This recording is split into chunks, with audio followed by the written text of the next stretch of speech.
is Joyce Banbury with Thrift and Pick for Profit and Thrift and Pick Country Style, back to chat with you again for a little while about thrifting and what I've done in the last couple of weeks and how I do it sometimes. So we're going to just take a little walk down my thrifting experiences, and I'm going to take you with me. How's that? I'm going to set my timer because I think some of these videos get a little long, so let's try not to do that anymore. I usually thrift yard sales and garage sales and the church thrift shops here in town and the one in Victoria, which we've talked about before.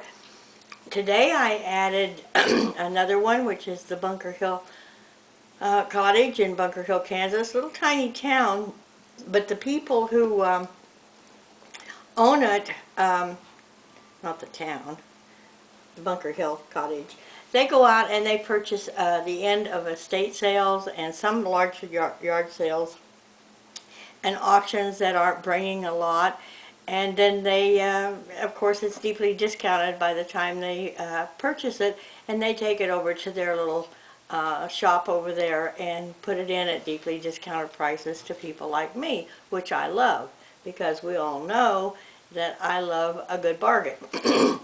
So one of the things I picked up over there in the last, I was over there yesterday morning, was this Lady Sunbeam Shave Master, about 1957, 1958. I paid $1 for it, and it still has the paperwork in it, and the thing that makes it kind of cool is that it's pink, and it has the gold little leaves or something on it, and then the cord is on the inside. And I tried it, and it works. One of the things I always ask people is if something works, and if I have any doubt, I'll ask them if they won't please plug it in for me, or if I can plug it in, because I don't want to take something home on the promise that it's going to work beautifully and then it's a dud. So anyway, it worked beautifully. It buzzed and buzzed, and I wouldn't use it because I don't want to buzz anything or vibrate anything when I'm shaving. So it was for somebody else, not me. Now this one's really nice and lightweight, so it's up for probably $24, maybe $29.95 to $34.50 when I put it up on eBay. And then this one, $2, is a lady, or is a Remington Duchess. And the interesting thing about this one is, in doing a little bit of research, I found an ad from 1957 in Vogue magazine advertising this razor, so that helps me to date it and make it a lot cooler, I think, don't you? And this is the shaver. It does not have the cap on it, but it is in really nice condition, whatever that means, and it's adjustable, whatever that means, I don't know. And it does work too. So this one will probably go up for $34.50, and we'll see how it does. And then the next thing I found was this nice Sony Dream Machine radio from the 1980s, and it works beautifully. I plugged it in, it sang to me, and it flipped on its light at me, and then it reminded me that these things also had alarms. So at that point I turned it off and thought, boy, I was lucky to buy this, but I'm sure not going to use it because I don't like alarm clocks. But anyway, it's in the tan color. I paid $1 for it, and I'm going to put it up for probably $29.95 to $34.50, maybe more, I don't know. I've done a little research on it, but not a lot. One of the things that I do when I go to a yard sale, or when I start my yard sale adventures for the day, and I drive by a yard sale, I'll drive by it and I'll stop and I'll look at it and kind of scope it out from the street. But I always get out, because more than one time at a yard sale that I thought had nothing to offer me, I'd do a quick walkthrough and I'd find a gem, something that I would have completely overlooked at a price that was really great. So I always do one, I scope it out from the street, I do a quick walk by before I pass it up. And the other way I handle a yard sale or a garage sale is for years I owned a retail flower shop, and we went to market several times a year, and every time we went to market you learn to have a system because there was always so much stuff to look at. The first thing I always did was do a quick walkthrough, a floor or an area of a floor or something to kind of get the feeling for what they were selling and so forth. So I do kind of the same thing at a yard sale. I kind of do a stroll around and look at all the tables and everything else. And I usually start up one side and go across and come down the other side and look at a few tables. And then I'll go back and I'll really look at it more seriously. Okay, this is a bottle of You Cologne by Ungaro, and I do think it could have been an Avon release. I'm not sure about it because I usually don't buy Avon, but it seemed like it was doing pretty well online. It's almost full. It does not have the cap, but I think I can find one that will fit it. Now, one thing about colognes and perfumes is I sell internationally on the global shipping program, and they don't allow colognes or perfumes to go to go overseas in their program. So therefore, I don't ship it any other way except through that I don't ship internationally any other way except through the global shipping program. So I do not ship my fragrances overseas internationally. I put that in my listing, no international shipping, and I turn off the global shipping option. And if you have fragrances and you are in the program, you must remember for fragrances to turn it off because it won't let you put it through anyway. When I package a fragrance, I always wrap it in a tissue paper, and then I put it in a baggie, a Ziploc bag, and zip the bag shut so that if anything would happen, it won't leak all over everything else. And I haven't had any problems. So price on this, I haven't done all my research, but I'm thinking about $29.95 with free shipping and best offer. Okay, another thing I'd like to chat about how I do mine is when I do my walkthrough, I look for the obvious sellers. Something that I can scope out right at the moment and think, oh yeah, we need to look at that closer because that looks like a buy. And then I go back and I take things one table at a time or one area at a time. I stick with pretty small items because I don't like to ship big items, and my user ID is Holiday Market, so I'm really kind of tied into the memories, keepsakes, and treasures theme that I have. But in my mind, when you have a holiday market, anything can be a gift, or anything can be something you want to cherish or give to somebody else. So I don't worry too much about it, but I don't buy a lot of modern things. I found this little jewel at a garage sale, and I thought it was really pretty. It's ceramic, and it was marked $3 and in really good condition. And I thought, well, that's not a bad price at all. And I asked her, and she said, well, the music box doesn't work. Oh, well, okay. So I bought it. I didn't even quibble about the price. And I brought it home, and I took the music box out and sprayed a little WD-40 on it, and works like a charm. Sometimes that's all a music box takes is a little WD-40 sprayed on it. And then I put in a couple of batteries. Look at that. It even lights up pretty and changes colors. How about that? Then it has these little balls, and they go in the little metal loops. So I'll probably put $45 on that, and once I get the music box stuff back in where it's supposed to go, I'll probably delegate that to my husband. He usually does things like that for me pretty well. And one of the things we're going to be reminded of today is that the profit is always in the buy. And for just a minute or two, I'm going to talk about that because I don't think sometimes people would look at things quite the same way I do.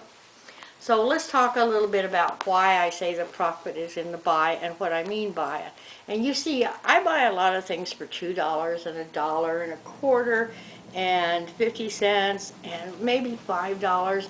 And once in a very blue moon, maybe $10 if I can really see the profit coming in the door. But I've learned to look for things that I can buy inexpensively and sell for a fair profit. You have a lot of costs to consider. For example, let's look at these Santas. These are Dakin Santas from 1983. I didn't pay $1 a piece for them, but she had them marked at $1 a piece. They're in excellent condition. The plastic on the boots feels a little bit sticky, so we may kind of clean those up a little bit so that they aren't feeling quite that sticky. But other than that, he's in perfect condition, a real rendition of a 1983 Santa by Fun Farm, which when I looked them up, they were, you know, okay, they were bringing a fairly good price. And so I'm going to put, these are already listed, and they're listed for $39.95 with free shipping and best offer, and only one is listed for that, but they can buy one or they can buy three. Okay, that sounds like a big markup, doesn't it? But it's not really. By the time I end up paying my eBay fees and everything else, let's say I get $35 for it. And they're easy to ship. These are lightweight. Let's say I get $35 for them. By the time I pay my fees and my final value fee and my shipping and my PayPal fee, maybe it'll bring it down to $27, given how light they are. Well, that's not bad. You could say, well, that's my net profit. Oh, no, it isn't. That's just your gross profit, because you still have a lot of other things to come out of that. The cost of your shipping supplies, your time in thrifting, and some things that you don't think about is these three Santas, one of them sold, they have to justify paying for the listing fees for all the other items that I have up that are not selling right now, but they keep renewing every month. So when you're thinking about profit, think about more than just $1 or $2 or $5 profit. Think about what it's costing to maintain your eBay listings and your eBay store or Etsy or whatever else you're doing. But just think about that as you're doing it. So anyway, the three little Santas here are going up, and will they sell? I imagine they'll sell maybe a little closer to Christmas, but I sell Christmas all year round, so they were a pretty good buy. Another one of my little treasures that I found at the yard sale was this little, I'm coming, believe, I'm coming. Yes, I am. Here I come, but you're not. Okay. Was this little cup, and it's a hand cup, and it was marked $2. And I asked her if she'd take $1 for it, and she said yes. And I thought, you know, that's just really nice. It's a nice quality teal or a light blue milk glass. And inside it had PV France. And I thought, well, that's kind of cool. At least it's labeled. Not everything you get is labeled.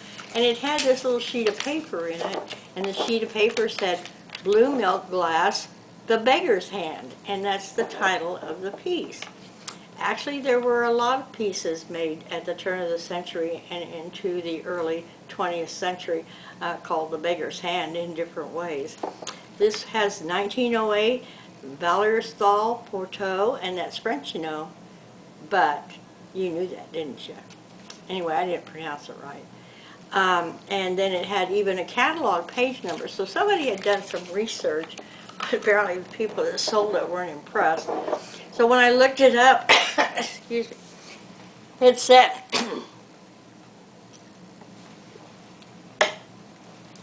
most people had it up as a toothpick holder, but given that it's turn of the century or a little bit later in the early 20th century, I'd say it was probably an egg cup, wouldn't you? That makes more sense to me. So we now have this up listed for $45 with free shipping and best offer. I think that'll sell. But there's another end to this particular buy that isn't quite as lucrative, and that was, well, I found these. Okay, what are these? The blue, my favorite color. Don't buy emotionally. We all do what we do. And there's 8 of them, and as I did a little research, I found out that there was originally 9 of them, but apparently one hit the dust somewhere. These are Wilton. They're probably 1980s. I think I looked them up, don't remember. And they're fondant cutters. You could use them for cookie cutters, but I think they'd make a mess with all these little curly cues in them. But anyway, they could be used for a lot of things. You could use them if you had a white Christmas tree for Christmas tree ornaments. Or if you had a pretty kitchen with blues in it, you could hang them on the wall. Anyway, I justified purchasing them for 25 cents. And I've got them up on eBay currently for $22.50 with free shipping and best offer. Now, once again, whenever I do best offer, I always put a minimum that I'll accept, just simply because I don't like to do a lot of lowball offers. I don't want to spend the time doing it. I don't have the time to spend for, if somebody offered me, for example, on this, it's $45, somebody offered me $10. I don't want to field that. So I have a minimum offer on this on eBay of, I think, $30. In my mind, that's all I'm going to take for it, at least right now. Okay, one more little thing I'm going to show. I let my timer go off and I've got to quit because I don't want these to run too long. Okay, I found these at 2 different places. This is an octagon-shaped cup and saucer. It doesn't look like much, but they're made by a company called Acoric, and they're from France, and they do sell fairly well. I bought a set of 4 cups and saucers for $3, and I doubt if I paid $3 for them. I probably offered less than that, but we'll say that. And then these are made by the same company. They're more like a little mug. From France. These are all vintage, mid-century, or at least mid-century. And these have the little vegetables on them, which I think are probably a decal finish, although they seem to be on there quite well. They don't scratch off. And they're made by the same company, and I got these they were 10 cents a piece, and I got them for half off, which was a nickel a piece. I have 4 of these.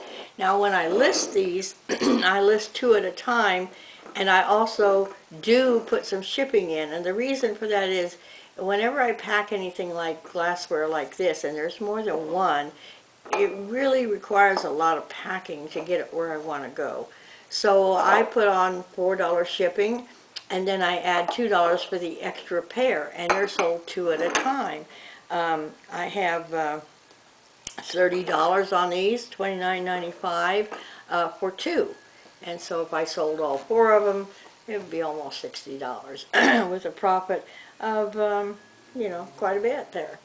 I'm not going to worry about the profit because, you know, I think differently about profit. I have not listed these yet, but when I do, I'll probably list these for about $24.50 for a pair. They do not have saucers. Okay, a couple things I'd like to talk about before I wrap this up, and one is when I go to a thrift shop and I've walked through and I've found what I want, and I've checked for condition, and I understand that there would be a profit in the buy and so forth, and I either make a little pile or I take it up to the vendor, and I always negotiate. You know, it doesn't cost you anything to negotiate, but you want to do it nicely. For example, if it's something that I think probably has more value, I'll say so. I'll say, you know, this is probably something you might sell to somebody else a little higher, but this is all I can do with it. And 9 times out of 10, they'll go ahead and sell it to me. And I try to walk away with a smile and a thank you and go on. The other thing is that if you buy for yourself, try not to mingle the two. When you're buying for your eBay business or your Etsy business or something else, try not to buy a lot of things for yourself, because you tend to get emotionally involved with the things that you buy for yourself. And you don't want to do that when you're buying for profit or you're buying for resale. This stuff here, over here, that you're buying for resale is merchandise. And you want to look at it like merchandise. You want to price it like merchandise. The things you buy over here for yourself, it's whatever value you put on it. You know, if it's worth $1 to you, that's great. If it's worth $20 to you, that's great too. But it's a different kind of a mindset when you're doing that. So when you get to this point where you've negotiated or you found something that's super great and you feel like, oh my goodness, I can't live without that, and yet the price isn't right, or now I'm talking about the business side, I'm not talking about the personal side. The price isn't right, or maybe the condition isn't perfect, walk away. Turn around and leave. You know, say goodbye, thank you for your time or whatever, and just go. Because there'll always be another one somewhere that's just as good or better that you can buy at the price you want it at. So keep that in mind. That's what I do when I go thrifting. And you go thrifting and you keep in mind that, you know, you really want to make a profit when you're out there doing this. Thanks a lot. Happy thrifting, and I'll see you with another video pretty soon.